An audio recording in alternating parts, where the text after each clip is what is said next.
Good evening, everyone. Welcome to the May 14th, 2025 meeting of the Brighton Town Board. I'm Bill Maley, Brighton Town Supervisor. I'm calling this meeting to order, and I'm very pleased to see so many of you here in the room tonight. We do have a fairly busy agenda tonight, and in particular, we've got several items at the start of the meeting before we get into the agenda part of the meeting. We're going to we have four proclamations that we will be presenting this evening, and that will be followed by a presentation on the town's audited financial reports for 2024. Mike DeBatz will be making that presentation from our CPA firm, MMB. I guess we can't call you Mengel Metzger Bar anymore, can we? MMB. And then after that, we will have our open forum portion of the meeting. The open forum, I'll get into more of the details of how that works, but obviously the open forum is the portion of the meeting when we welcome members of the public to share their comments with the board or their questions, whether you're here in person or whether you're joining us on our Teams. And since I mentioned Teams, you may be watching us on YouTube on the live stream. If you want to participate in the open forum portion of the meeting or in the public hearing that we will have tonight on the proposed removal of a tree, you'll have to go to the Teams meeting, and of course you can go to the town's webpage and you'll have some direction on how to join us. That's at www.townofbrighton.org. As we have for many years, we strive to make our town board meetings and other meetings accessible to the deaf and hard of hearing community with ASL interpreters. And tonight, Sam Geffen and Sarah Kadar are our interpreters. Thank you, Sam and Sarah. We appreciate your being here and what you do. As a reminder, the agenda for tonight's meeting and all of the material that we will be relying on in making our decisions tonight are available on the table outside the door. And if you're watching us remotely, all of that material is also available on the Town of Brighton webpage. I'll ask everyone to please rise if you're physically able to. If not, please rise in spirit. I'll ask Councilmember Warner to lead us in a pledge to the flag. I pledge allegiance to the flag of the United States of America and to the republic for which it stands, one nation, under God, indivisible, with liberty and justice for all.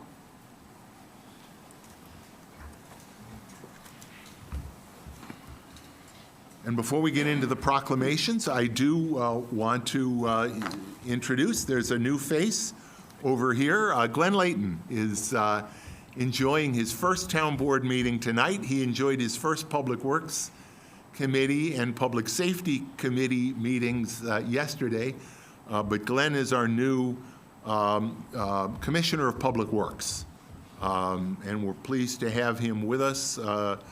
Glenn's background is with the federal government, with the General Services Administration, or the GSA as they refer to it.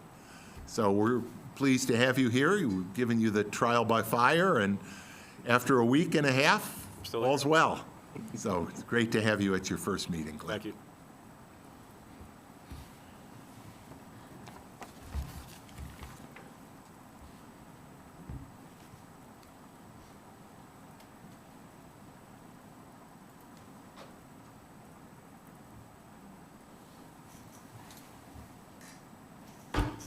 As I mentioned, we do have four proclamations tonight. Our first proclamation recognizes that the month of May each year is celebrated as Asian American, Native Hawaiian, and Pacific Islanders Heritage Month. Now, we celebrate our diversities in Brighton, the many diversities that we have, despite the fact that there's been an ongoing effort in Washington to wipe out this and other observances by executive order. You know, I'm reluctant to even read the name of this order because it's nuts. But Executive Order number 14148 which is entitled Initial Rescissions of Harmful Executive Orders and Actions, which purports to eliminate a variety of cultural observances that have in many cases been celebrated for decades. I want to assure everybody that's with us tonight and watching us, all of our neighbors and residents here in Brighton, we continue to support and celebrate our diverse communities, including, of course, in this case, our Asian American, Native Hawaiian, and Pacific Islander residents.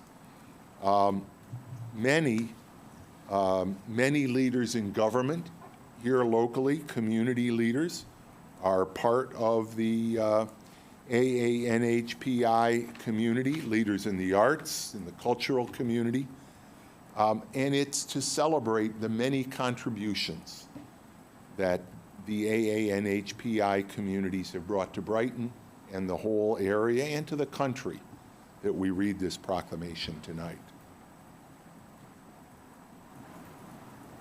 Whereas in 1977, 40, almost 50 years ago, the U.S. Congress chose the beginning of May to commemorate the history and contributions of Asian American communities in our nation. And what was once a week-long celebration became a month-long celebration. And whereas the month of May was chosen to commemorate the first Japanese immigrants who came to the U.S. in 1843 and the completion of the Transcontinental Railroad in 1869, which was largely laid by Chinese immigrants. And whereas Asian American, Native Hawaiian, and Pacific Islander Heritage Month highlights the diversity of cultures, the breadth of achievement, and remarkable contributions of these communities. And whereas this year's theme, quote, a legacy of leadership and resilience, is both a tribute and a call to action, a time to laud the accomplishments of AANHPI leaders in our community and to ignite the passions of the next generation to continue breaking down barriers and honoring traditions. And whereas AANHPI heritage enriches this country, adding a wealth of ideas, perspectives, and traditions to the mosaic of people who inhabit the United States and depend upon the great democratic ideals of our Constitution. Now therefore be it proclaimed that I, William W. Maley, Brighton Town Supervisor, along with the members of the Brighton Town Council, do hereby proclaim May 2025 as Asian American, Native Hawaiian, and Pacific Islander Heritage Month in the town of Brighton, and we urge residents to explore the many cultures and histories of the diverse communities honored this month.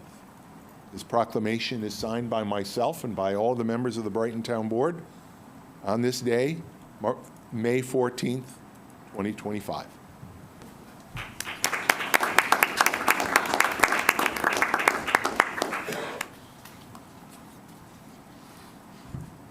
For our next proclamation, Michael, I'm going to ask you to join me, please.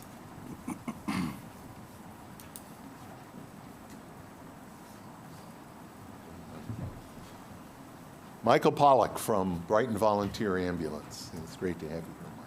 Thank you. EMS Week is celebrated from May 18th through May 24th, 2025. This year, the theme of EMS Week is We Care for Everyone. And the theme is fitting because we know that our local EMS professionals are ready to respond at a moment's notice, no matter who needs their help. We are grateful for your dedicated service at Brighton Volunteer Ambulance, and we're very happy to recognize that service this evening. I would also note, and I know you'll talk about this as well, but all of us have the opportunity to learn more about BVA and to thank BVA in person this coming Sunday at the annual BVA Open House from 1 to 4 at BVA's headquarters located at the corner of Westfall and Winton Roads. And I believe, correct me if I'm wrong, but parking and a shuttle is available at Brighton High School.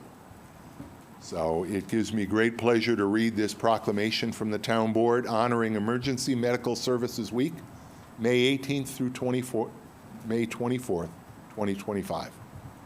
Whereas the Town of Brighton is committed to the safety of its residents and recognizes that EMS is a necessary public service, the value of which is priceless. And whereas the members of EMS teams are ready to provide life-saving care to those in need 24 hours a day, 7 days a week, dramatically improving the survival and recovery rates of those who experience sudden illness or injury. And whereas this year's theme, We Care for Everyone, reminds us of our reliance on EMS to provide treatment without discrimination, help in any setting, and be knowledgeable about illnesses and injuries of every kind and of any degree. Whereas today we honor Brighton Volunteer Ambulance, which has served the Town of Brighton since 1986 in partnership with our police department and fire departments, and which provides the highest quality EMS care and community support programs. You know, people think of those ambulances driving around town, but as someone who you know, has had occasion in our household, and I know a lot of other households, to use, for example, your lending facility of medical equipment, of walkers and crutches and the like, incredibly valuable. Those are just, it's just one, you know, so many other community services you provide. But I digress.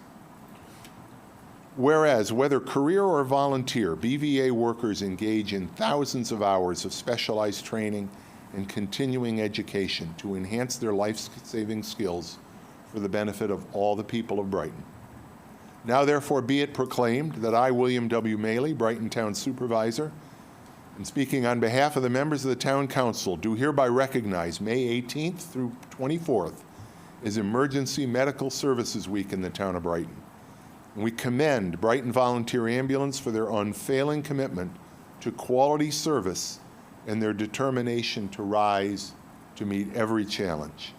And this proclamation, again, is signed the 14th day of May, 2025. It gives me great pleasure to present it to my good friend, Michael Pollack.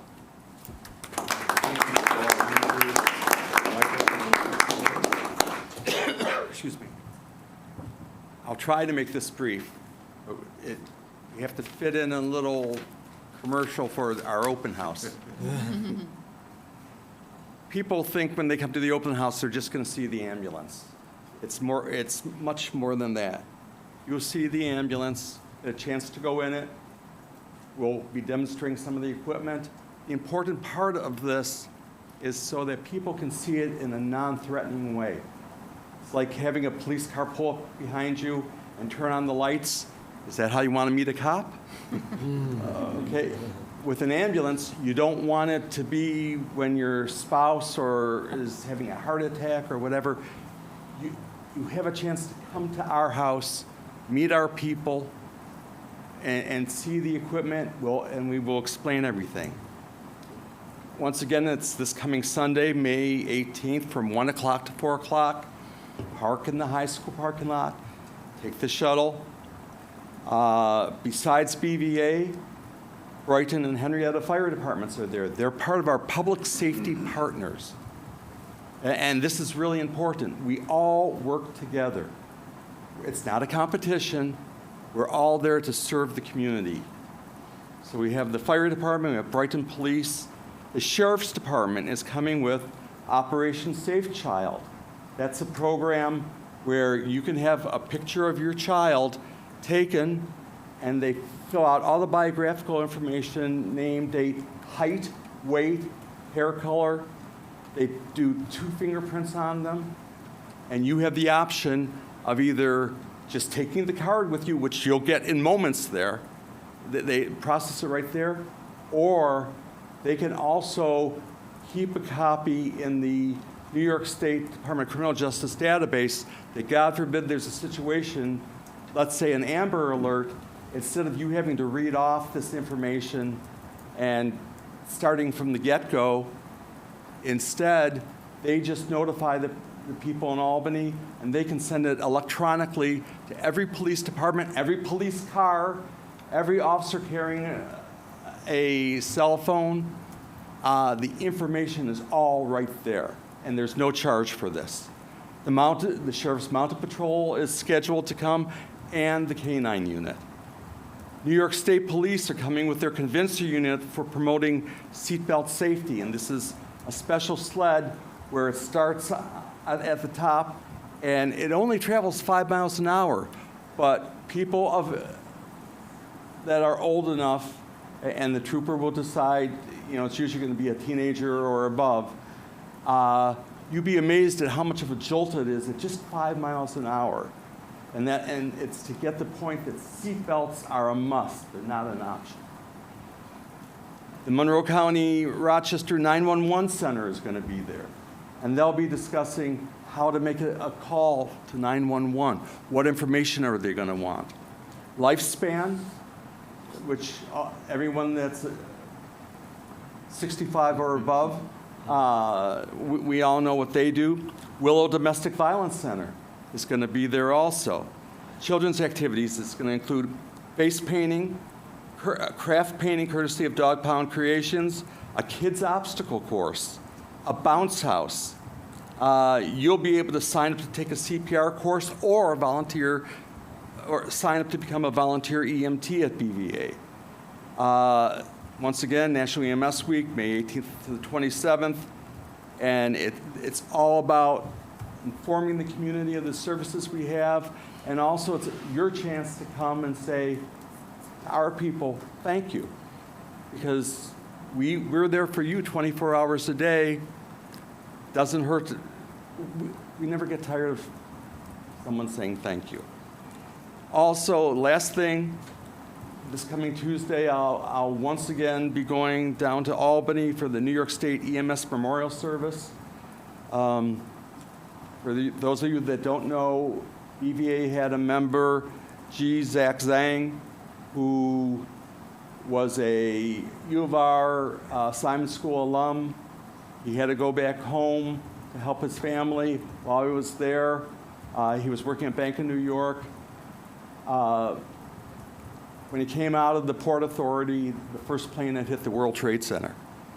He ran into his building where he worked, grabbed all the first aid kits he could carry, and ran to Ground Zero. He helped bring people down the stairway, and then we actually have video and a still of him giving care to a patient there. When the first tower collapsed, he was lost. We remember him. He is on the state memorial, and he is also on the national memorial. And we will never forget him. In our ambulance 3059, if you ever get a chance and come to the open house, you'll see it. There's a placard inside. It's dedicated to Zach and the other rescuers that were lost on 9/11. And thank you for allowing me this time, sir. Thank you, Michael.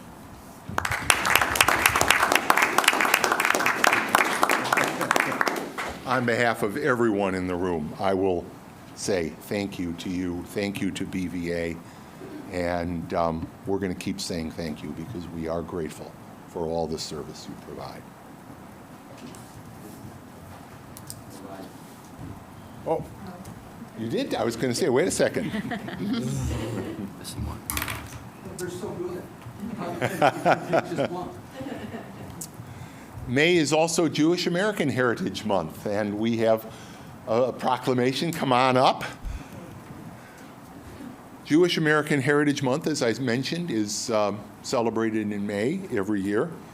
And here again, the executive order issued by the Trump administration also attempts to eliminate this observance as well.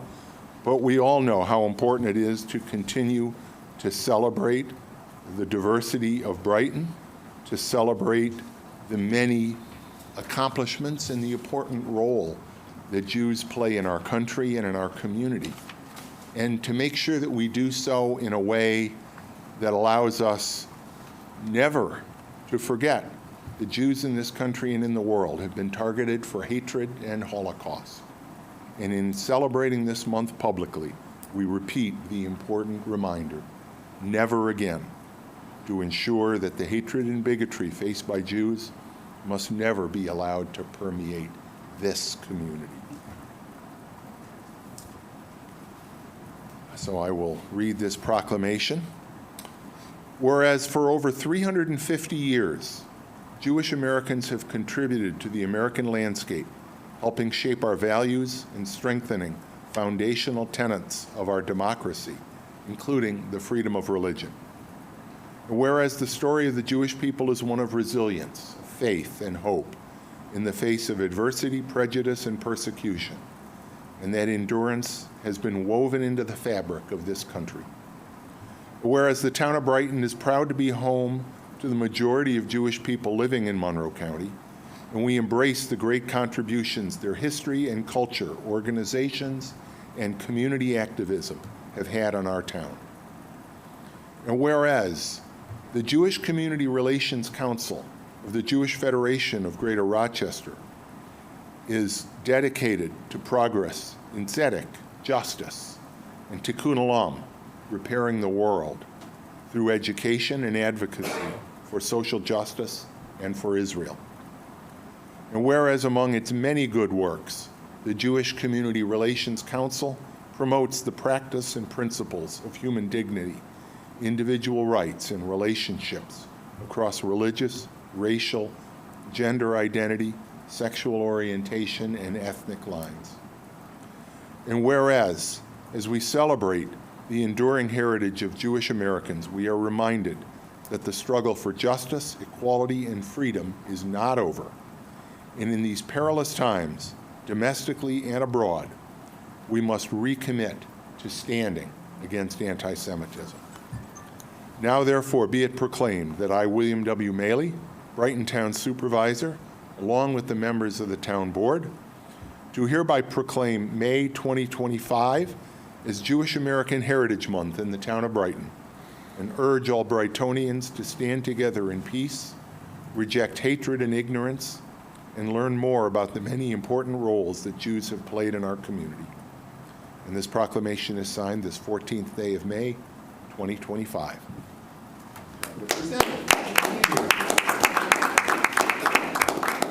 The podium is yours. Thank you. I'll say a few words. I feel a little funny jacketless, but my T-shirt is also a plug for this weekend. We have our annual Concert to End Hate for the Levine Center to End Hate, which is part of the Jewish Federation of Rochester, and also of which the Jewish Community Relations Council is a part, this Saturday evening. You can go to jewishrochester.org for tickets, or there should be And some... we have, right there at my place, we have some cards and I'll make circulating. sure they get passed around. Thank Yeah. you. I'll be there. Oh, wonderful. That's so great to hear. I thought I'd just take a few moments to share some Jewish Rochester history, written by Rabbi Stuart Rosenberg, who was the rabbi at Temple Bethel, and it was written in the 1950s, but it's from about 100 years ago, 1843 to 1925. So, and I feel like I just want to read a couple of passages. This one in particular, I feel really reflects on the spirit of all of these proclamations and the importance of celebrating diversity in American life. The history of the Jews, and I could submit this a full copy if it's helpful, of what I'm reading. The history of the Jews of Rochester is a study in American history. In the development of this community are reflected the moods and the doubts, the ruggedness and the flexibility, the strengths and the failures of American democracy. The essential pragmatism of the American way of life is nowhere better reflected than in the changing patterns of adjustment and accommodation which Rochester's Jewish community evolved over the years in answer to specific needs. Here, too, one views the American so-called melting pot at close range. America served to harmonize differences between the foreign cultures which were transported to this land by its many immigrant groups.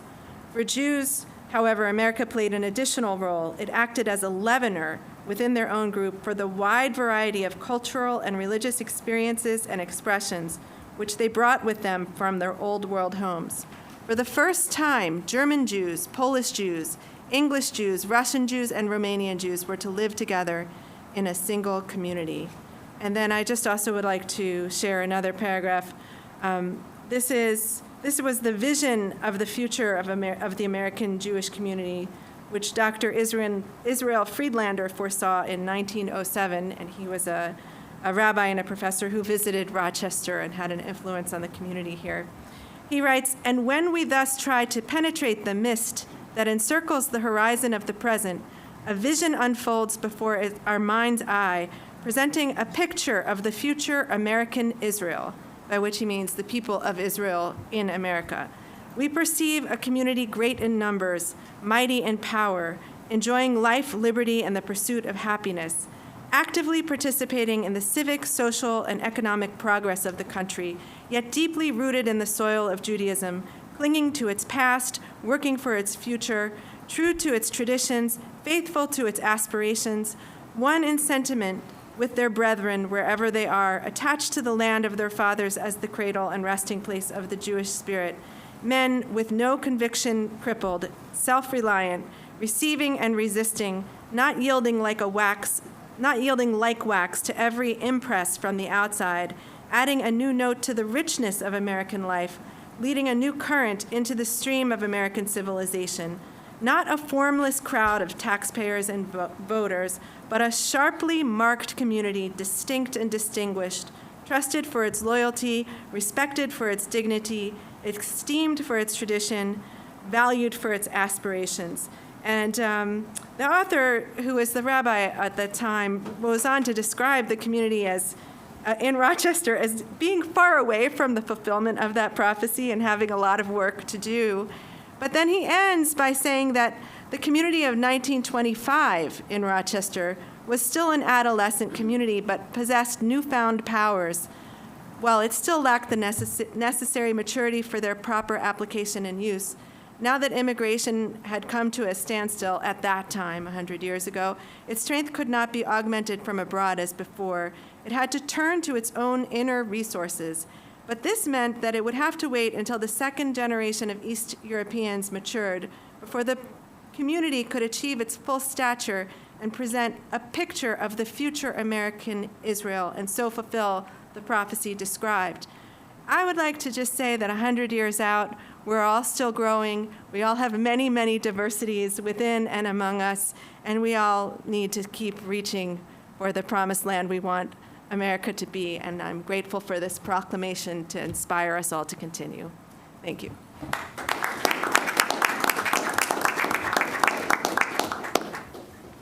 Thank you. Quite an insightful and filled with foresight, that description.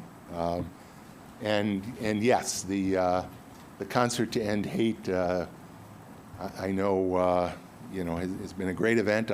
Herb Smith and the Freedom Trio will be performing. Many of us have heard Herb with the Freedom Trio and or the RPO or in various different settings, and I know it's going to be a great evening.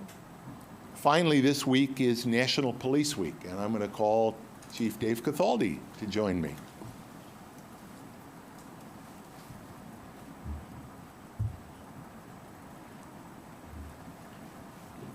Just last week, in fact, a week ago tonight, right? Several of us attended the Brighton Police Patrol Association's annual awards dinner. It's an evening where awards are given not only to police officers, but also to civilians or allied professionals for extraordinary acts of service to the community. Ironically enough, just earlier that afternoon, two of our Brighton police officers, and I'm trying to remember now exactly who it was, but they were called here in town, and when they arrived, they found a 17-year-old who had overdosed. And by administering Narcan, they revived that individual and saved his life. They saved his life. These are the life and death incidents that can occur when you're a Brighton police officer or a member of any law enforcement agency on a moment's notice. And the Brighton Police Department, the members of that department, are 40 sworn officers, supported by our civilian staff and working in partnership with other agencies. We heard from Michael tonight, Brighton Volunteer Ambulance is one of them. But the members of the Brighton Police Department are the men and women who serve and save the people of Brighton. And I'm grateful to each one of them for their service. This proclamation honors National Police Week, May 11th through May 17th. Whereas since 1962, National Police Week has been celebrated to recognize and honor police officers and pay special tribute to those who have lost their lives in the line of duty. Whereas the important work of our police and their resolute commitment to duty is always evident, protecting and serving us without hesitation, even in the face of heartbreaking tragedy. Whereas regardless of danger, police work directly with the community, knowing that they might find themselves in peril at any moment, with officers in some cases suffering debilitating injuries and others losing their lives. Whereas Brighton police officers approach every call with a high level of professionalism, serving this community with respect, dedication, and distinction. And whereas we're proud of our Brighton police officers for their commitment to community-based policing and their work on recognizing and addressing mental health issues in a safe and productive manner. Now, therefore, be it proclaimed that I, William W. Maley, Brighton Town Supervisor, and my colleagues in the Brighton Town Council, do hereby proclaim and recognize May 11th through May 17th as National Police Week in the town of Brighton. We sincerely thank our police officers for all of the sacrifices they make to keep us safe. And this proclamation is signed the 14th day of May, 2025, and I'm very pleased to present it to you, Chief. Thank you. I'll be really brief. You know, I really do appreciate the support that this police department receives from not only you, Bill, where'd you go, and the rest of the town board. We couldn't do what we do without your support. I attended a function this afternoon. Actually, Mike was there as well. Our Parlor, it's a group of, it's the Area Association of Retired Police and Law Enforcement. And it's not only the men and women that are currently working that we acknowledge, but we lost 2 Brighton police officers this year, retirees, Danny Wolfer and Dick Gardner, both of whom I worked with. And, you know, I wanted to thank them and here tonight for their service to this community, each serving, Dick Gardner was a 30-plus year veteran, and Danny Wolfer was over 20. They were friends of mine, and I appreciated serving with them, and I appreciate your support. Thank you. Thank you.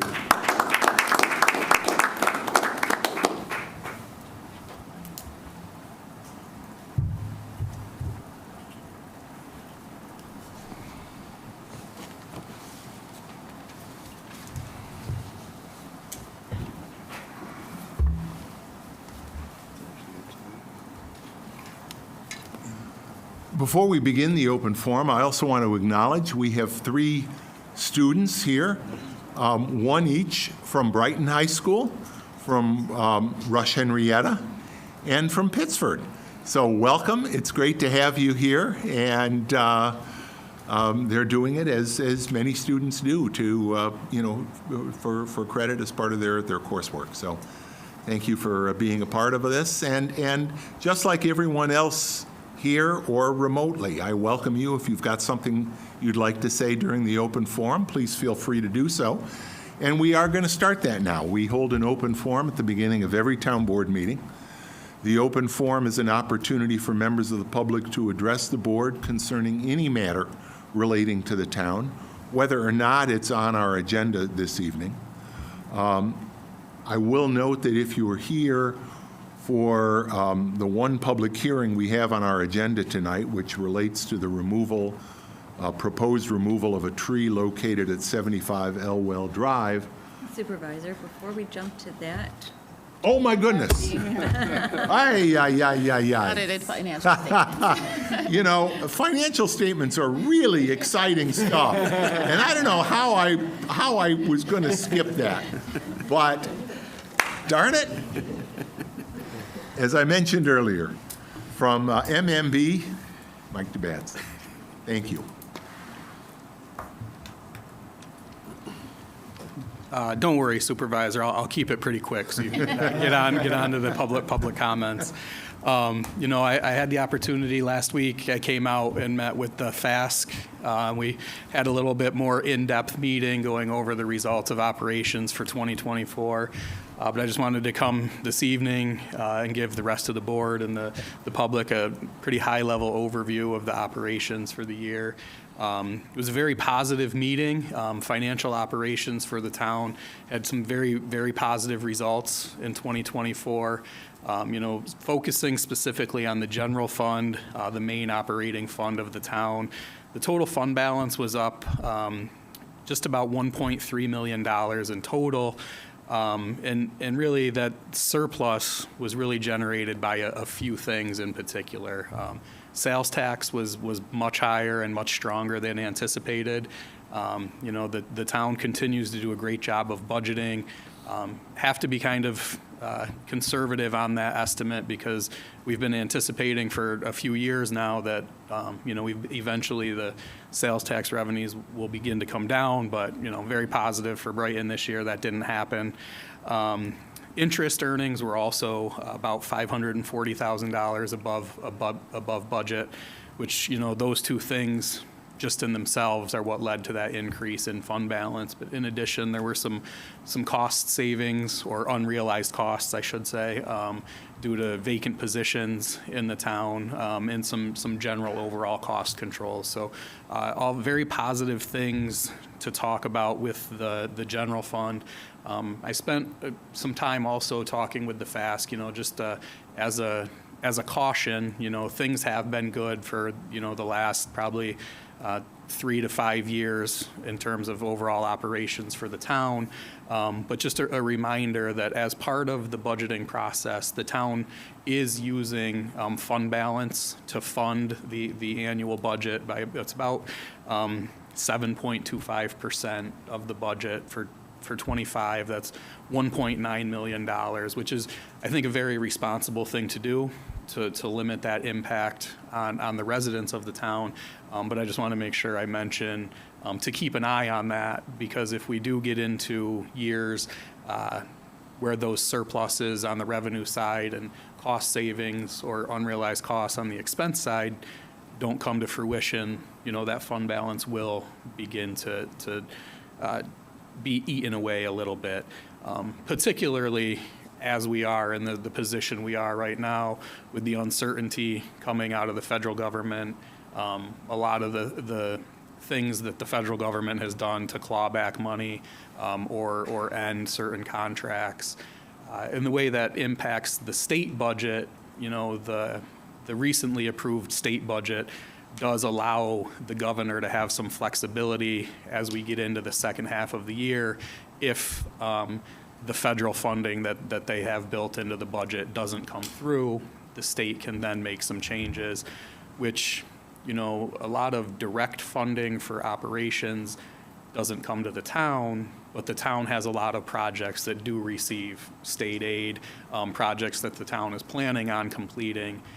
So if some of those changes are made, there may have to be some decisions made whether to move forward with some of those or table them for a little while. So like I said, very positive operations, but I just want to make sure, you know, you're continuing to monitor things as they're occurring in real time so that you're able to pivot and make adjustments if necessary. You know, the other fund, major fund that we usually talk about is the highway fund, because that's, you know, the second area where significant amounts of the town spending occur. Again, had an increase of just over $400,000 in the total fund balance, driven a good portion of that, again, by interest earnings above what was budgeted, but also the mild winter that we had and open positions there. The mild winter particularly, I'd just like to draw attention to coming out of the winter that we had once 2025 started. I wouldn't anticipate similar surpluses for 2025 as it relates to that because, there was significant snow and the need for additional salt purchases and overtime related to clearing that snow. So just a couple high-level things there. The rest of the town's operating funds, generally speaking, had moderate gains in fund balances. There wasn't anything that I would like to draw particular attention to. Again, pretty positive things going on with that.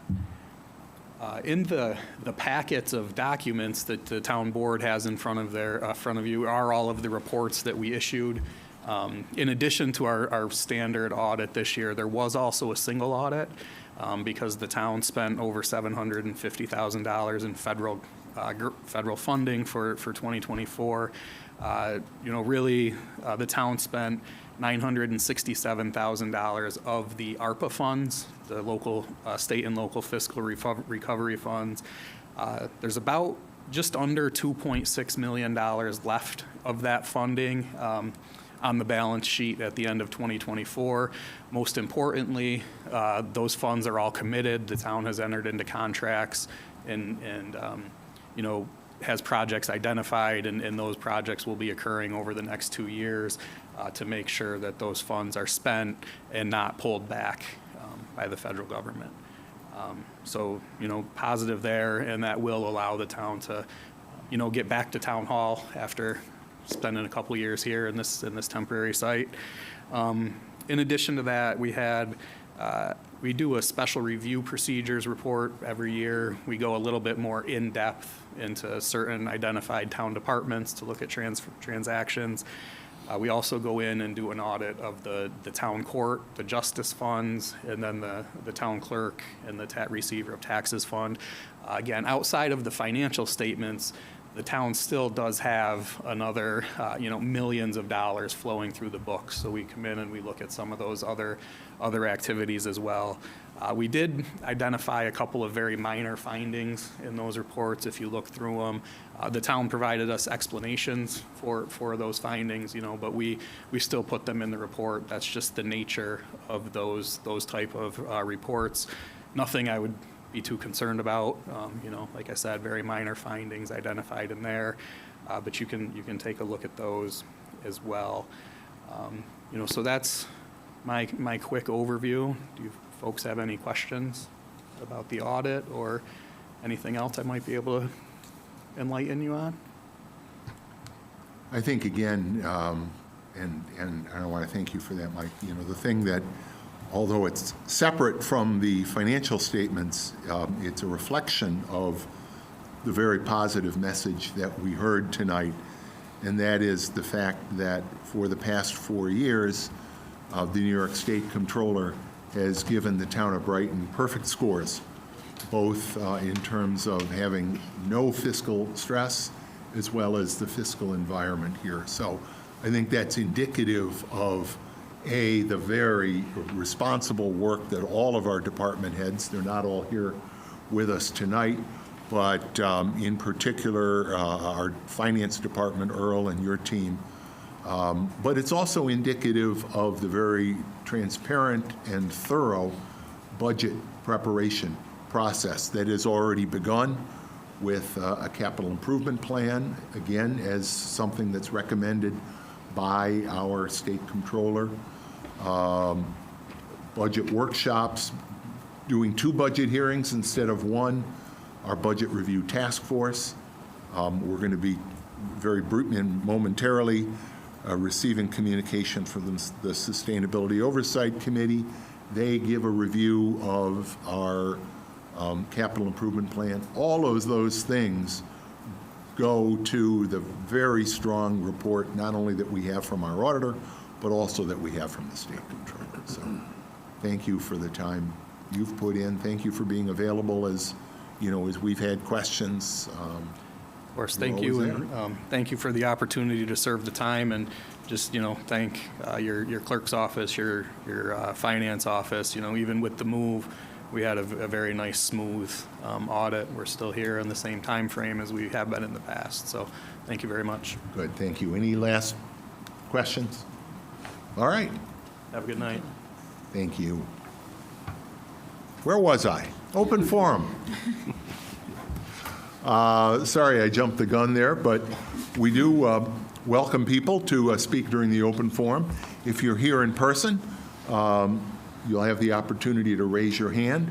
When I call on you, please come to the podium. Please, if you would, state your name and address. If you're participating in the meeting remotely, as I mentioned before, first you have to join our Teams meeting, and once you've done that, you can use the raised hand function in Teams, and we will call on you. I would ask all speakers, in person or remotely, to please state your name and address. Please limit your remarks to 3 minutes, and I'll give you a 30-second warning before we get there. We may not be able to answer every question that you have tonight, particularly if it relates to a matter that's not on our agenda this evening. But our goal tonight and during the open forum that we hold at every town board meeting is to give you the opportunity to share your thoughts with the board and for us to be able to listen to your words. So please direct your remarks to the town board and not to the room or to other speakers. Please refrain from personal attacks and from outbursts of any kind, including applause or boos or similar disruption during the open forum, out of respect for the speakers and out of respect for the time of everybody here tonight. We don't allow signs to be displayed during the town board meetings because we don't want to block anybody's view. We do ask that you follow these rules. Repeated failure to follow them may result in your speaking privileges being ended or other action taken. And if you're watching us remotely again, you'll have the opportunity to use that raised hand function. So is there anybody here in the room that would like to speak during the open forum? I don't see anybody here in the room. I also don't see anybody with their hands raised in the Teams. Bill, if we have Going no once, more- going twice. Hearing nobody. Chris, can I have a motion to If we approve have the no one for agenda? open forum, I move that we approve the agenda. And if I would ask that you approve it with the addition to communications of the basic financial statements, the communicating internal control-related matters identified in an audit, special review procedures, the review of selected financial transactions of the town clerk and receiver of taxes, and the single audit report, all prepared for the year ended December 31, 2024 by MNB and Company, and if you would add those to communications. With that addition, Bill, I move that we approve the agenda. Second? Any discussion? Hearing none, Dan, please call the roll. Councilmember Werner, Aye. Councilmember Wilt, Aye. Councilmember Corrado, Aye. Councilmember Salzman, Aye. Supervisor Gale. Aye. Public hearings. We do have one public hearing tonight, and I will ask the town clerk, this relates to the proposed removal of a 50-inch silver maple at 75 Elwell Drive. Dan, has the necessary legal notice been given in this matter? Yes, Supervisor, a notice was published in the small print May 1st edition of the Daily Record.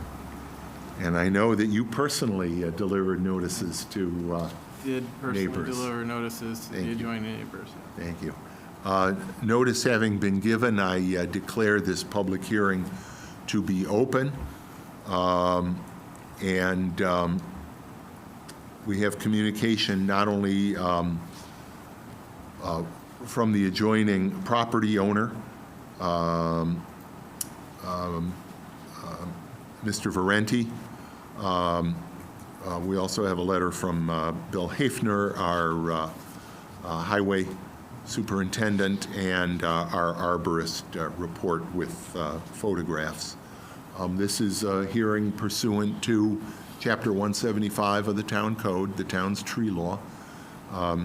It's based on the report of the arborist. And as you know, this is a town tree. It's in the town right-of-way. And a tree this big is reviewed. It's been reviewed by our tree council, which is our conservation board.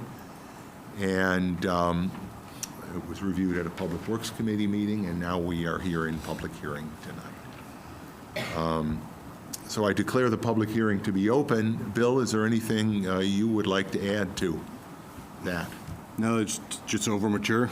You know, the growth, you know, is severely restricted, you know, in the tree lawn where it is, you know, between the curb, the sidewalk, the driveway, and it's starting to damage everything around it. And they're showing signs of severe cracking, splitting.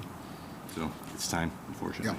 Yeah. The short version of our arborist report does include the recommendation that it be removed. It's rated a hazard rating of 11 on a scale that goes up to 12. So, is there anyone here that would like to address the board during this public hearing? Is there anyone that would like to address the board during the public hearing on our Teams meeting? Hearing none. Any comments from members of the board? Then I declare this public hearing to be closed. Councilmember Corrado, if you'd make the motion. Certainly, in the matter of the proposed tree removal of a 50-inch silver maple at 75 Elwell Drive, I move that we adopt the resolution before us. Second. Any discussion? Again, as you know, we have heard from the owner of the property who also asks that the tree be removed. Hearing none, Dan, please call the roll. Councilmember Werner? Aye. Councilmember Wilt? Aye. Councilmember Corrado? Aye. Councilmember Salzman? Aye. Supervisor Mailer? Aye. Communications.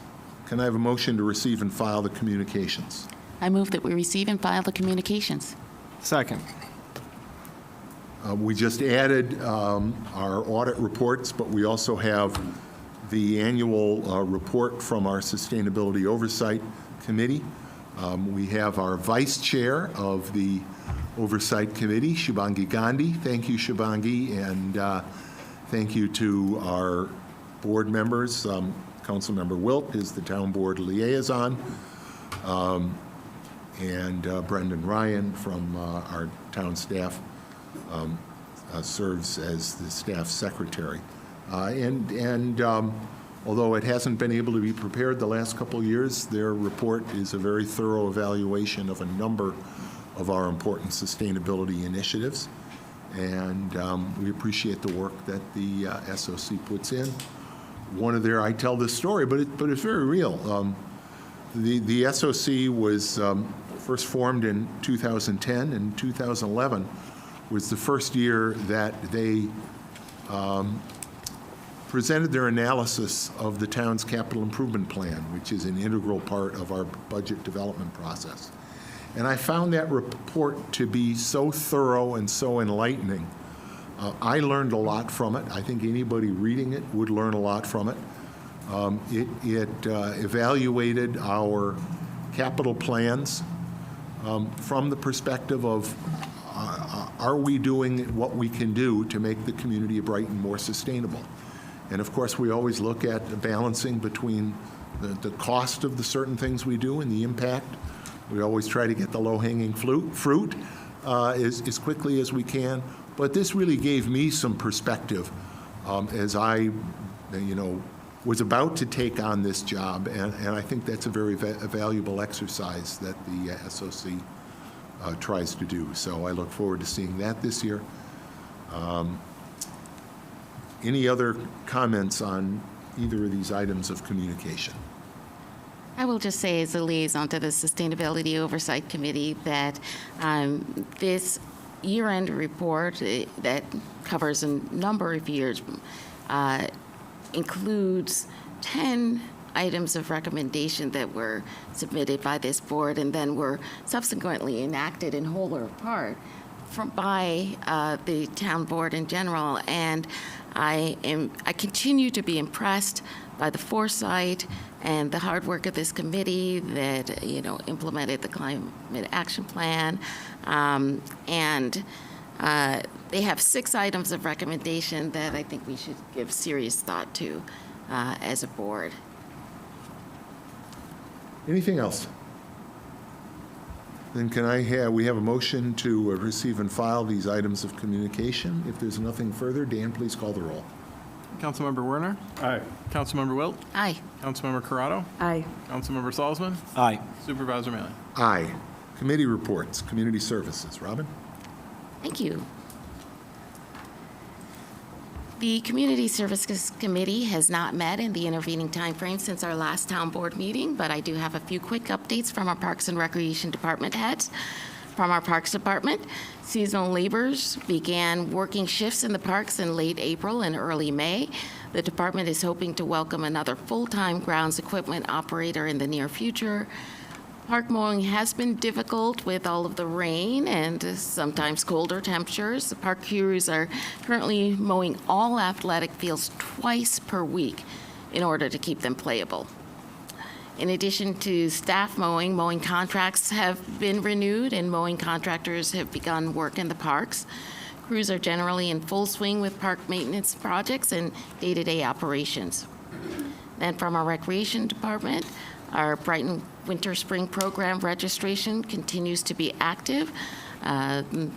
You can check out all of the outstanding activities and events that will keep you busy in 2025, and those details are online at the Town of Brighton Recreation Department website, www.townofbrighton.org/rec.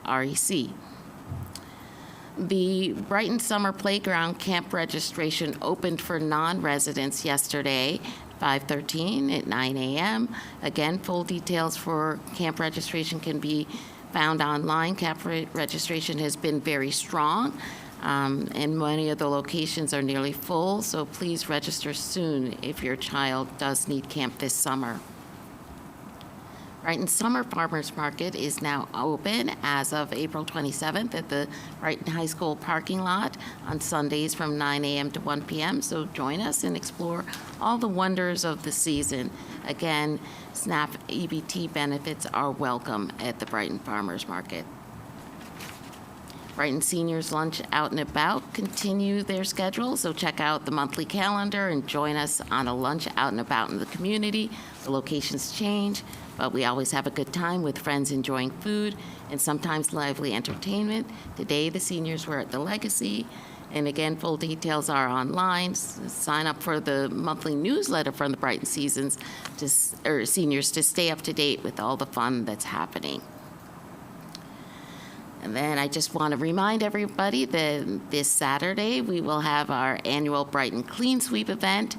That will be here at the temporary home of Brighton Town Hall for the kickoff, 680 Westfall Road, 9 a.m.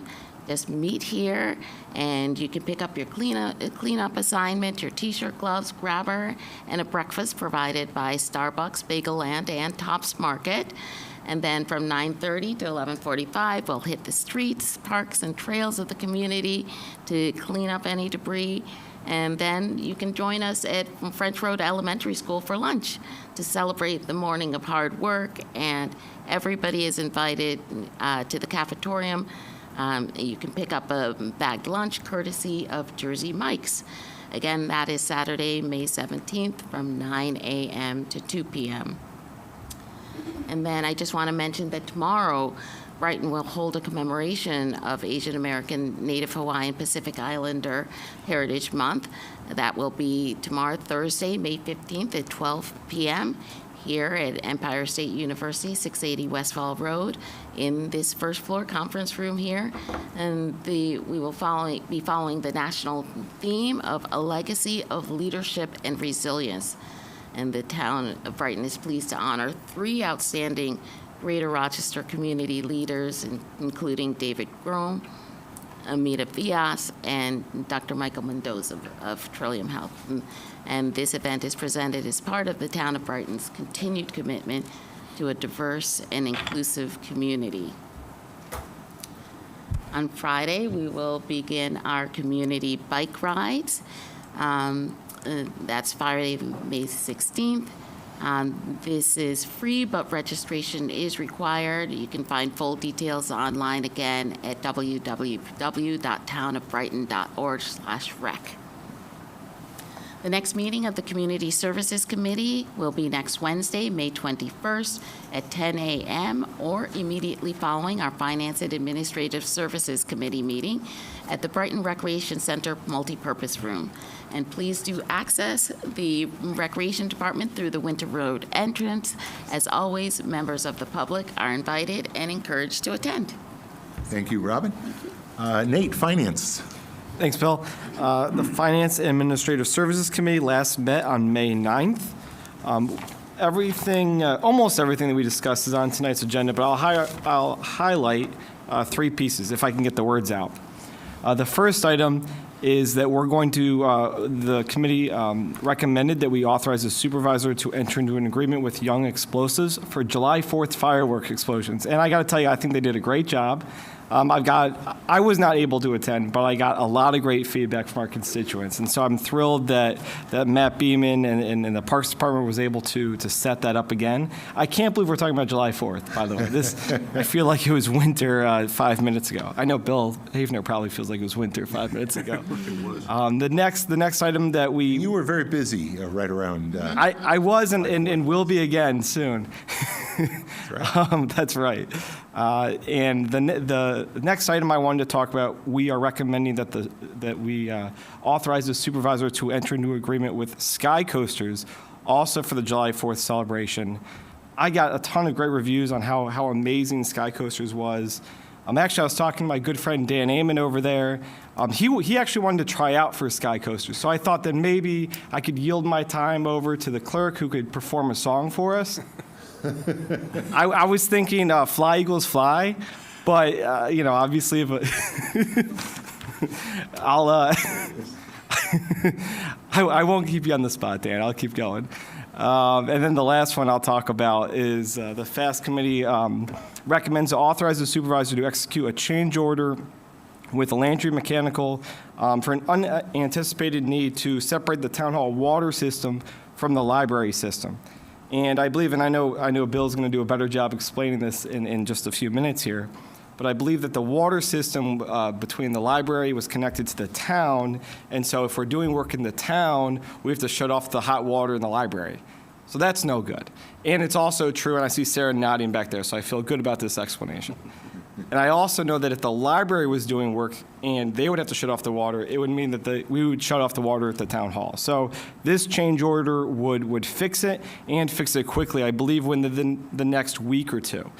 So that's a much needed change, and the FAST Committee was glad to recommend it. Our next meeting will be on May 21st at 8:30 a.m. right here. Thank you, Nate. I thought that was a little over the top. Dan, I've been very quiet all day about last night's baseball game, but just had to Not every joke hits, get out there. Not every joke hits, but I keep trying. But ask me about Javi Baez later. Public safety. Chris. Thanks, Bill. Bill, we had our Public Safety Committee meeting yesterday morning. We had reports from the various services. Brighton Ambulance reported 722 calls for service in April. 521 were within the district. They responded as well to 145 mutual aid calls, which is a significant number. All in all, the volume is up 7.6% from the same period last year. They're currently fully staffed. They've hired a total of 20 employees in the last 4 months. And as I say, that's a relief that we've got all the folks that we need to provide those services there. Open house, as you heard from Mike, will be this Sunday from 1 to 4, and you are invited, and it is a great event. Their training center is back up and running, and they're pushing community CPR that at the open house as well. So please come and take some training. Brighton Fire Department had 922 calls year to date. They recently produced a recruit film, and they held a 6-hour female firefighter event, which is really for countywide participation, but they had 38 participants there, which is really a remarkable turnout. Department of Public Works reported on chip seal to the extent their services have some impact on public safety. Chip sealing will be starting as part of the town resurfacing schedule.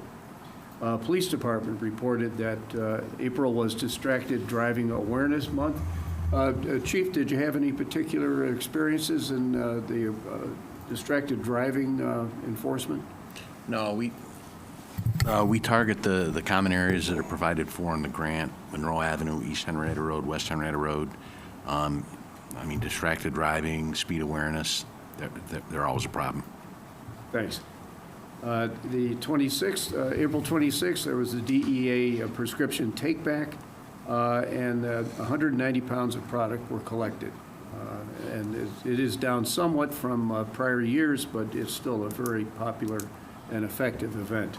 And Robin, you've corralled that most years. Keep track. On the 7th, there was the awards banquet, as the chief indicated.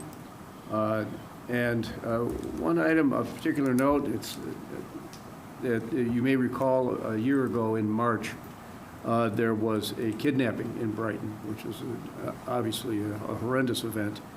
And the perpetrator there was captured. The victim was recovered through the efforts of Brighton Police in coordination with a number of other police forces as well in New York City and the state police in between.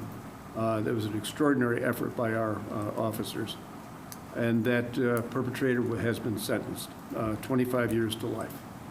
So good work by the police services. May 18th will be the Lilac race. And there will be some delays in lane closures. And as the chief said, we're coming up on Speed Awareness Week, which will be June 9th through June 15th, with special focus on speed within the town.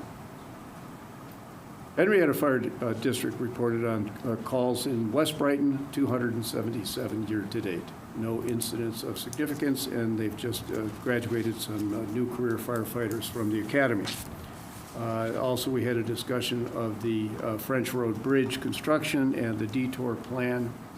We were given an update, and people are getting used to the idea, but there are a few motors still entering the work area, and some trying to make a dash in the wrong direction. But for the most part, it's functioning well, and I think people will get used to it. We also had a discussion of various stop signs, but particularly on St. Regis and Mayflower. It appears that we will be considering a stop sign there, and also throughout the neighborhood there at the intersection with the main road. Our next meeting will be June 10th, Tuesday at June 10th at 0800 hours. Thank you, Chris. And finally, Public Works. Christine. Public Works. We made a very special effort to welcome the new Commissioner of Public Works by running a 3-hour meeting. I'm going to read you the transcript in detail. Staff did a remarkable job turning around the minutes very quickly, and they're very concise. So we had residents who came to hear from our representative from Waste Management, residents who live in the refuse district. They shared some of their concerns about the changes in the barrels and the schedule of pickup. The representative took their their concerns into account, and will be following up with us next month with responses, with possible solutions. We saw a mock-up of a web page that will allow the community to see the basic timeline for the town hall renovation and campus improvements projects. And that will be a handy reference point for the community when folks say, wait, what phase are we in? What phase? 1, 2, 3? So that will be online soon.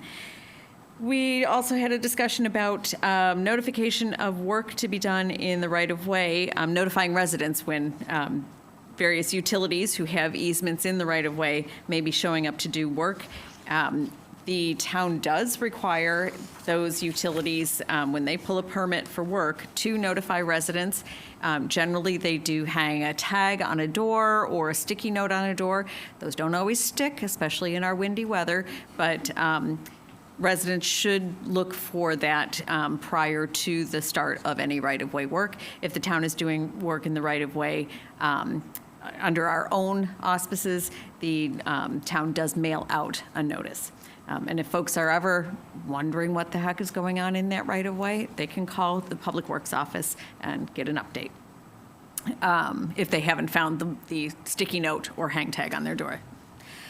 We took a look at requests for new crosswalks. Those are still in progress. In particular, let me be sure I'm referencing the right one.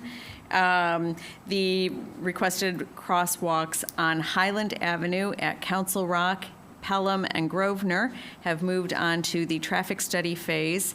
A proposed crosswalk on South Clinton near McQuaid High School will be taken into consideration when the county gets to their resurfacing project on that stretch of South Clinton. And we'll be looking again more closely at Penfield Road, at Dale Road and Park Lane and Forest Hills. And the exciting news is that Edgewood Avenue at Wintergreen Way, we could see a crosswalk in place as soon as June, so just a couple weeks. So thank you very much for continuing to move those along. They'll make a nice difference for walking around town safely.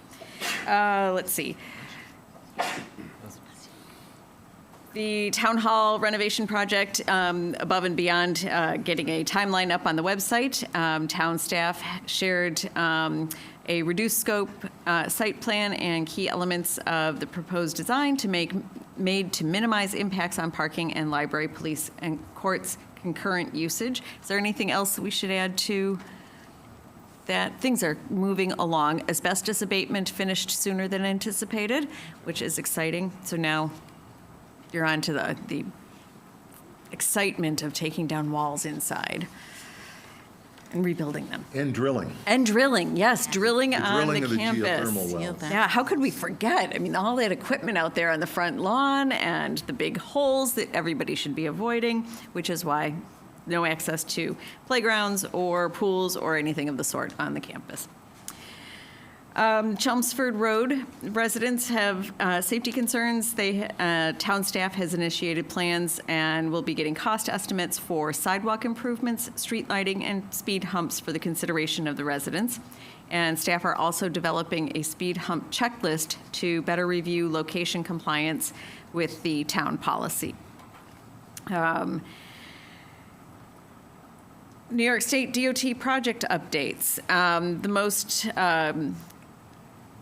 pending one is Browncroft Boulevard. State DOT held an open house in Penfield about the project that will run from the city line through Brighton and into Penfield.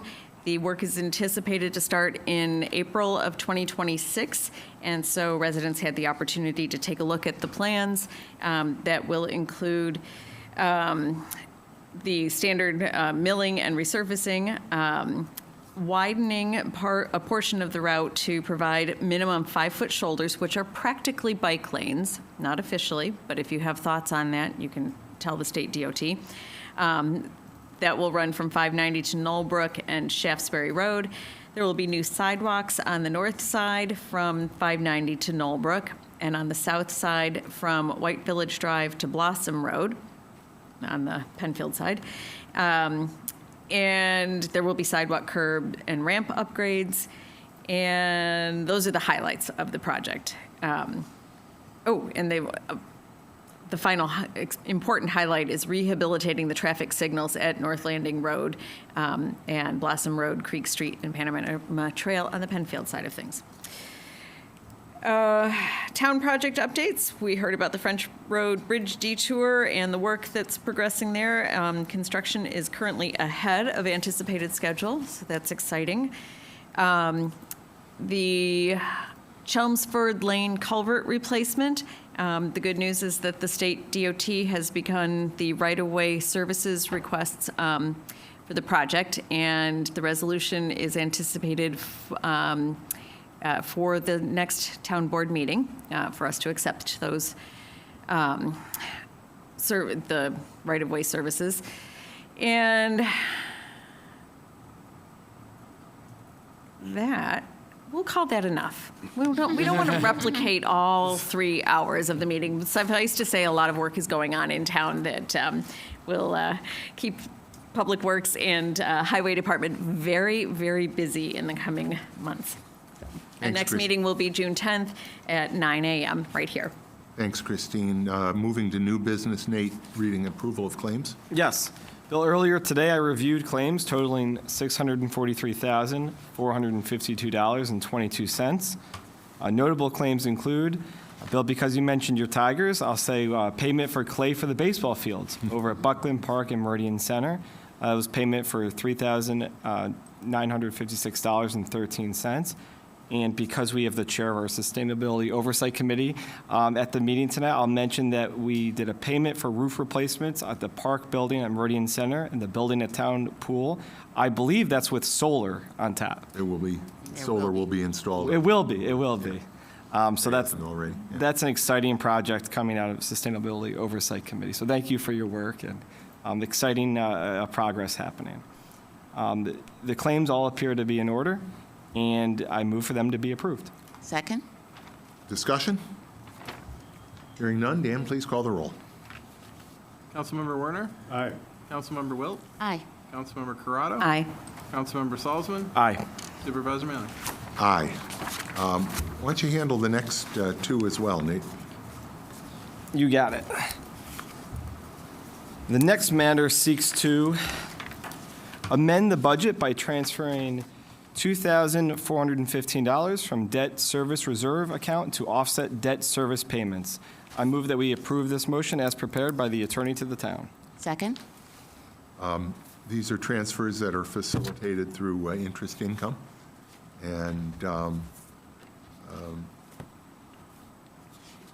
as we've seen throughout our budget, with interest rates being a little bit higher than we expected, interest income has been a little higher than we expected. Discussion? Hearing none, Dan, please call the roll. Councilmember Werner? Aye. Councilmember Wilt? Aye. Councilmember Corrado? Aye. Councilmember Salzman? Aye. Supervisor Manning? Aye. So the next matter seeks to approve the closing of a 2025 capital project and transferring the $1,901.63. That'd be an expensive dump truck. Real nice. Yeah. Balance of the 2023 highway bond for the purchase of a dump truck with a plow to the debt service fund to finance the remaining debt service on said vehicle. I move that we approve the motion as prepared by the attorney to the town. Second? Pretty self-explanatory, again, just some excess funds, and project is closed, and the funds get transferred to the debt service fund and used to pay down a little bit of debt. Further discussion? Hearing none, Dan, please call the roll. Councilmember Werner? Aye. Councilmember Wilt? Aye. Councilmember Corrado? Aye. Councilmember Salzman? Aye. Supervisor Manning? Aye. I know you were excited about those fireworks, Nate, so go for it. All right. The next matter seeks to authorize the supervisor to enter into an agreement with Young Explosives for the July 4th fireworks in an amount not to exceed $17,000. I move that the motion is approved as prepared by the attorney to the town. Second? Again, self-explanatory, young explosives who have been doing our fireworks on the 4th of July for many, many years, and they put on a great show. Any further discussion? Hearing none, Dan, please call the roll. Councilmember Werner? Aye. Councilmember Wilt? Aye. Councilmember Corrado? Aye. Councilmember Salzman? Aye. Supervisor Mealy? Aye. Robin? Certainly. The next matter seeks to authorize the supervisor to enter an agreement with the Sky Coasters for the July 4th celebration in an amount not to exceed $4,000. I move that we adopt the resolution as prepared by the attorney to the town. Second. Thank you. Again, speaking of a great show, it's always good to have the Sky Coasters back on the Absolutely. discussion. Hearing none, Dan, please call the roll. Councilmember Werner? Aye. Councilmember Wilt? Aye. Councilmember Corrado? Aye. Councilmember Salzman? Aye. Supervisor Mealy? Aye. Christine? Yes, the next matter seeks to authorize the supervisor to enter into an agreement with Barrow Architecture for final design and specifications for the rehabilitation of the Home Acres monuments in an amount not to exceed $27,295, and to authorize the supervisor to execute change orders up to 10% of the project cost. I move that we adopt the resolution as prepared by the attorney to the town. Second. This is a project we've discussed, the restoration work on the various entrance monuments in and around the Homeacres neighborhood. Barrow will develop the design, and then we will be able to take the project out to bid. As you know, we anticipate at the neighborhood request funding this through the issuance of bonds, and we have included it in the budget with an increased amount. This runs through the Neighborhood Improvement District, and that increased funding began in the budget this year. And as I mentioned at the Finance Committee, although two of us live in the district, there is no impediment to our voting in the matter. Further discussion? Hearing none, Dan, please call the roll. Councilmember Werner? Aye. Councilmember Wilt? Aye. Councilmember Corrado? Aye. Councilmember Salzman? Aye. Supervisor Mealy? Aye. Robin? Certainly. The next matter seeks to award a bid contract to Green Renewable, Inc. for landfill yard waste processing and disposal services in an amount not to exceed $25,000 for a one-year term starting June 1, 2025 through May 31, 2026, and authorize the finance director to make any necessary budget changes to fund said contract. I move that we adopt the resolution as prepared by the attorney to the town. Second. As you know, our highway department, they're in full swing doing it now, collecting lawn and garden debris.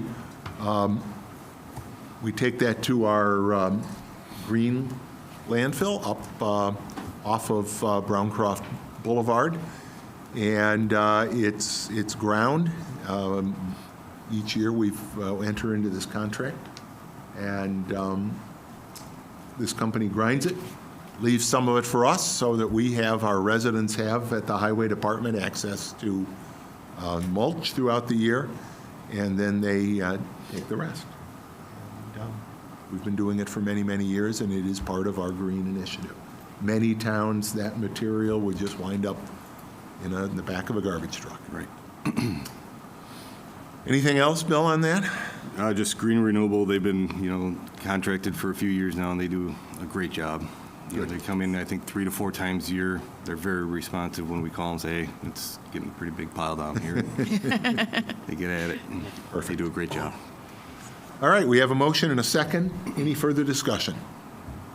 Hearing none, Dan, please call the roll. Councilmember Werner? Aye. Councilmember Wilt? Aye. Councilmember Corrado? Aye. Supervisor Mealy? Aye. Chris? Next item, Bill, is to award a bid contract to Plant Concepts, Inc. for green infrastructure maintenance along the Monroe Avenue GIGP project in an amount not to exceed $42,350 for a term effective immediately through May 1, 2026, with an option of 2 additional one-year terms. I move that we adopt the resolution before us. Second. And this is the area of the avenue starting at the 12 Corners, heading out towards about Westfall Road, where we did the GIGP, the Green Infrastructure Project, a number of years ago at stormwater mitigation. And as part of that, we got a lot of great plantings there, which need to be maintained. And that's what Plant Concepts has been doing again for quite a number of years. We have a motion and a second. Further discussion? Only to note that they do such a beautiful job, but we've asked them to be sure to maintain space for bus stops where the plantings and the bus stop sign intersect. We've got some access issues. So it's a shame to trample the plants.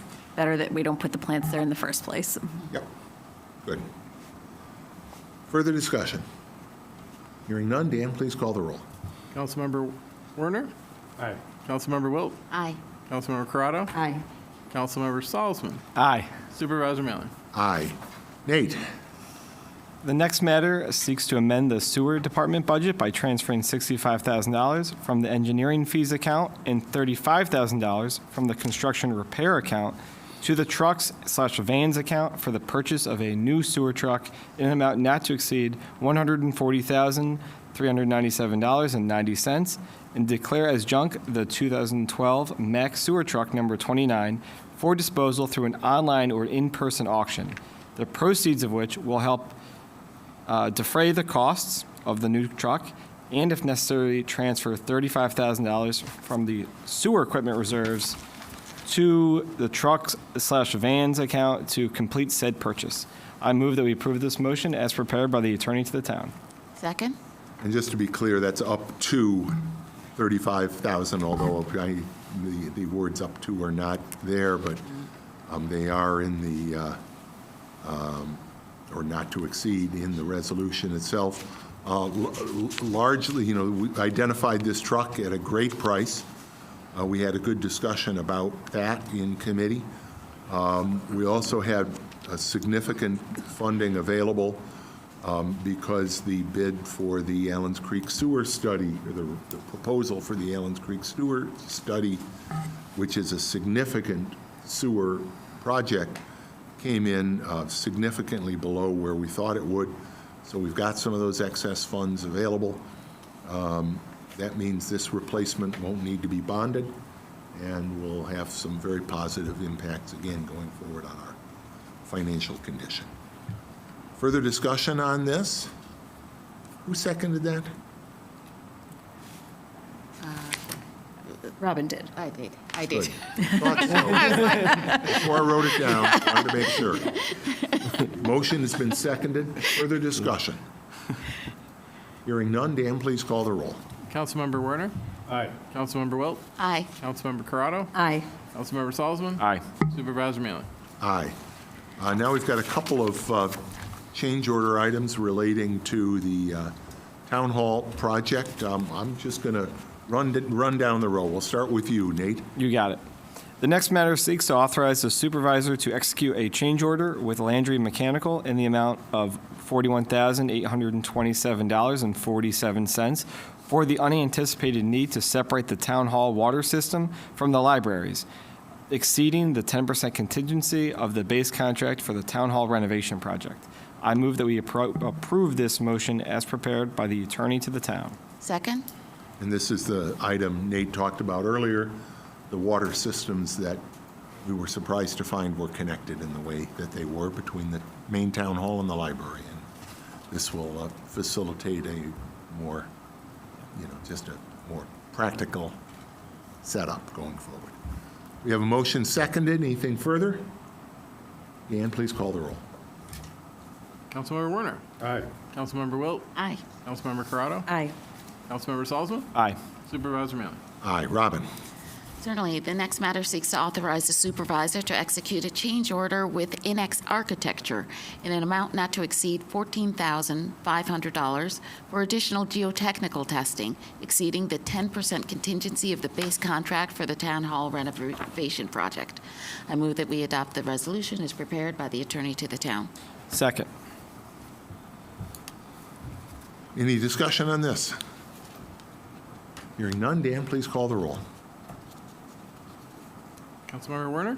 Aye. Councilmember Wilt? Aye. Councilmember Corrado? Aye. Councilmember Salzman? Aye. Supervisor Manley? Aye.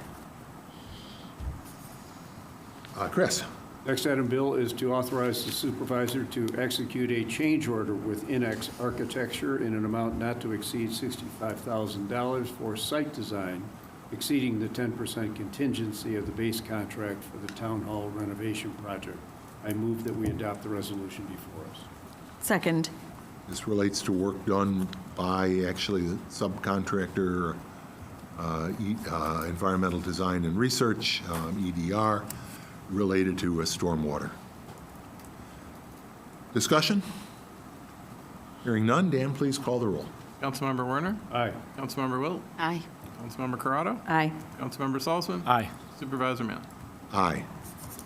This is actually not a town hall project, but Christine, it is right up your alley. It is.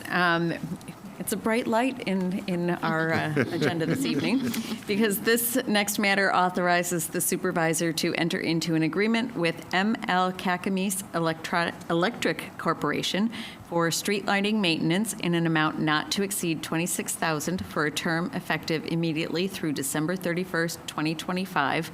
I move that we adopt the resolution as prepared by the attorney to the town. Second. We had a discussion about this contract maybe 2 Finance Committee meetings ago, and this really became the most practical approach. As you know, Cakamies has been our contractor on the street lighting issues in the past. They have a contract with the city of Rochester that we were able to piggyback on. And we've also chosen, because we got a couple of other important things going on, not just our generic contract, but also contract for replacement of certain lights in the 12 Corners area, as well as our lighting project along South Clinton Avenue between Highland and Elmwood. And all of that will be done working with Cakamies, piggybacked onto the pricing terms of the City of Rochester agreement. That'll facilitate our being able to get started with them a little bit quicker and move forward with a contractor that we have worked with for many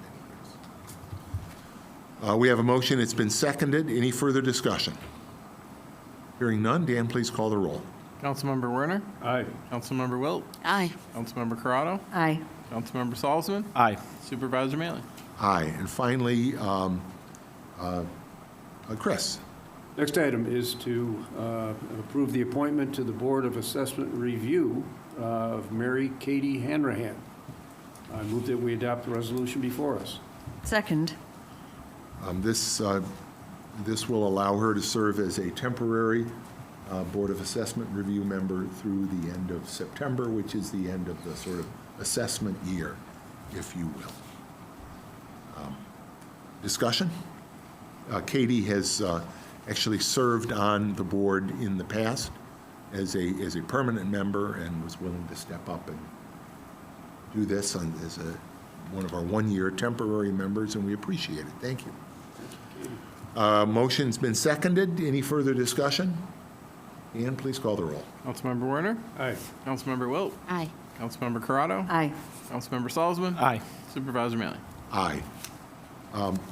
Matters of the supervisor, as was discussed earlier, we did have a discussion yesterday at the Public Works Committee meeting about some of the changes to the waste management contract, which, by the way, apply both to the district contract for our refuse district, which serves nearly 5,000 of our customers, but will also apply generally to their other private individual customers. Waste management, like so many are these days, are one, facing workforce challenges, hiring enough people, and two, are trying to keep costs in line. So they're going to a new type of truck that is a one-person operated truck, has sort of a claw that reaches out, grabs the toter, dumps it into the back, and replaces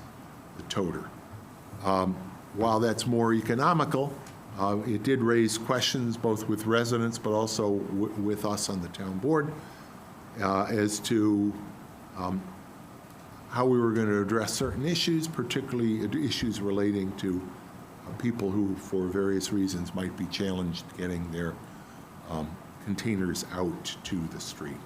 We've been in communication with them, and I can't say enough about all the hard work Chad Roscoe has done. You know, Chad is our district person in the Public Works Department, among the many things that Chad does, but not only is he working on this waste management contract, but he's also working on districts in general, both refuse and otherwise, residents who are interested in joining a district. So Chad's probably sleeping on his cot upstairs in his office right now.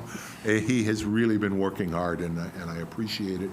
He has been in contact with many of the residents with their concerns.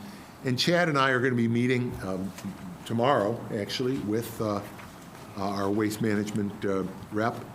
We will be keeping residents updated. Yes, we will again at the Public Works Committee meeting next month, but I anticipate that we will be communicating even before that. So we want to make sure that we can continue to increase participation in our refuse districts. We talked a little bit at the Public Works Committee meeting about the financial impact. Residents who live in refuse districts in the town of Brighton will be saving close to $1 million this year. That's not money going to us. That's money that ultimately you, the residents, are saving, because our waste management refuse district rate, which is about $280 a year for the base rate, is about $200 per year less than what waste management is charging just a regular private customer. So it is a huge savings for residents who are in those districts. We want to make sure that district continues to operate in a way that works well for our residents. So we're going to be meeting tomorrow and, on an ongoing basis to make sure those services are provided in an effective, cost-effective, but also user-friendly sort of way.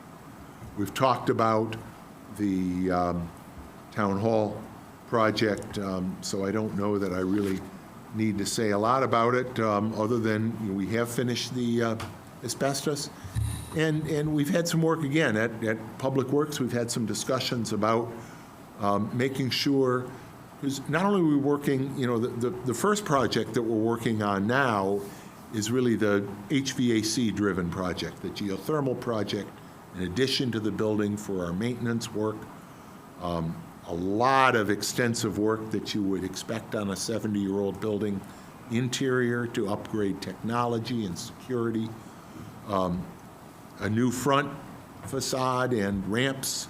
Now, facade really isn't the right word, but the ramps and the sort of steps and plaza area out front to make sure that the front of the building is accessible to everyone. There will be a separate project, a site project, which will be external to the building, the parking lot, making sure that the parking lot has some traffic calming measures in it, a slight bit of reconfiguration. We talked about some stormwater issues. But we also want to make sure that it is as safe as possible for cyclists and pedestrians. We've looked at some possible layouts for that, for sidewalk to connect over to Elmwood Avenue. So we're going to be looking at a lot as we do that project. And then, of course, finally, our recreation project that will be out there once it's safe and once we've completed the other work, rehabilitating the town pool, installing a new splash pad. Those projects will be done thanks to grants totaling $1.2 million received from Senator Cooney and from Assemblymember Clark. Thank you to our legislative representatives. A new pavilion that will be out there. So we want to make sure we've got some really quality recreational facilities, and I almost forgot the playground. We're replacing our playgrounds throughout town. This would have been the playground we would have been replacing next anyway.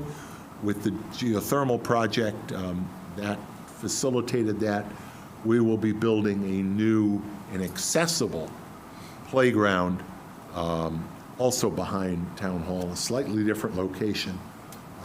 But between all those recreation facilities and the library, we are really going to be a destination for families looking for a wide variety of activities right there in the heart of town. So I'm excited as to how that project is going, and so far it's moving forward really well. We also mentioned the French Road culvert and the detour there. I don't know how many tickets we've written, but I know, Chief, you've had officers out there a lot. You know, if you pull into French Road, and you may have to get, there is an office park there, and off of Winton Road, and French Road is the only way you can access that. But you cannot go any farther. It's one way after that. And you can't miss it. There's more signs than you can shake a stick at. It is very, very evident as soon as you walk in there.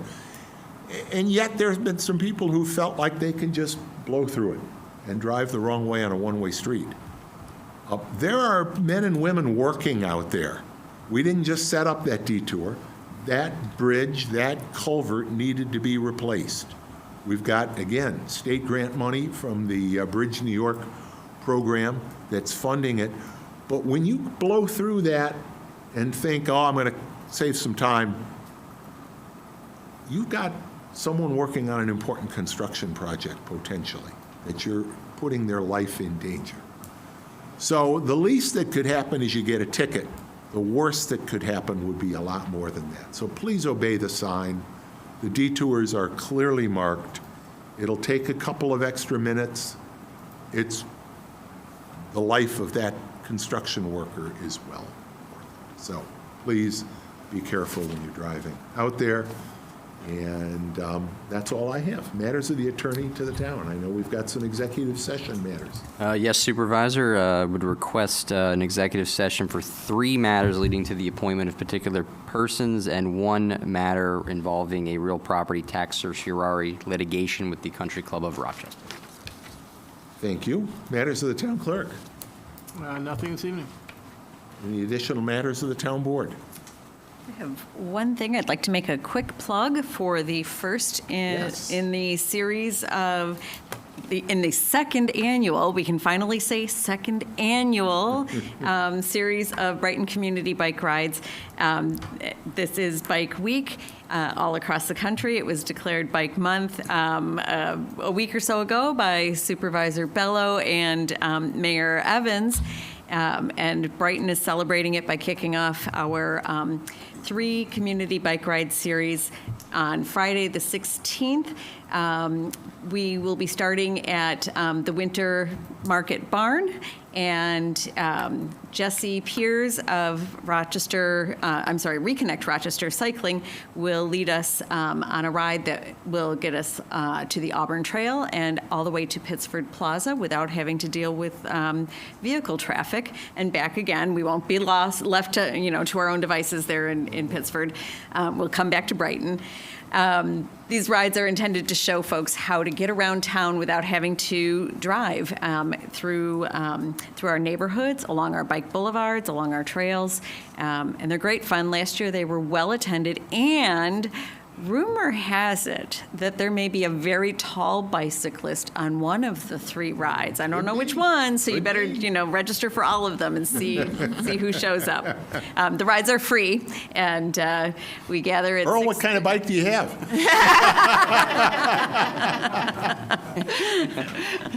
Rides are free, and helmets are required, and maybe we'll have 2 tall riders.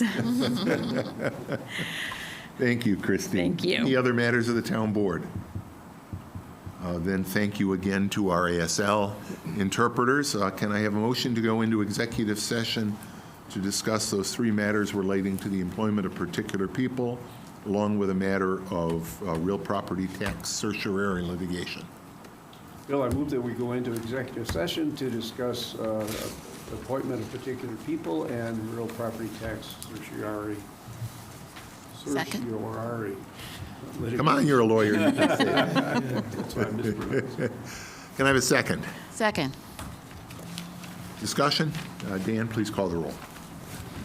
Councilmember Werner? Aye. Councilmember Wilt? Aye. Councilmember Corrado? Aye. Councilmember Salzman? Aye. Supervisor Manley? Aye. I do not expect that we will come back into public session after the executive session. Our next meeting will be Wednesday night, May 28th, 7 p.m. right here in this room. Have a great night, everybody. Lots going on in the next couple days. Hope to see you out and around town. Have a good evening.